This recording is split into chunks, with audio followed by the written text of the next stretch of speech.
بسم الله الرحمن الرحيم سبح اسم ربك الأعلى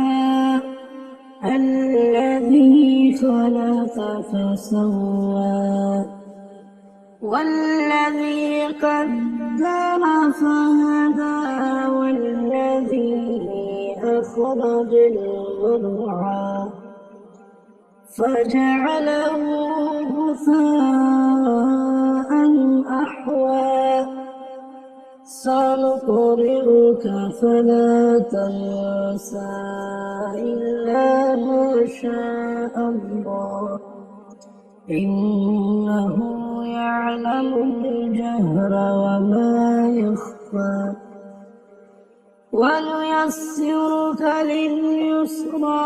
فذكر إن نفعت الذكرى سيذكر من يخشى ويتجنبها الأشقى الذي يصلى النار الكبرى ثم لا يموت فيها ولا يحيا قد أفلح من تزكى وذكر اسم ربه فصلى بل تؤثرون الحياة الدنيا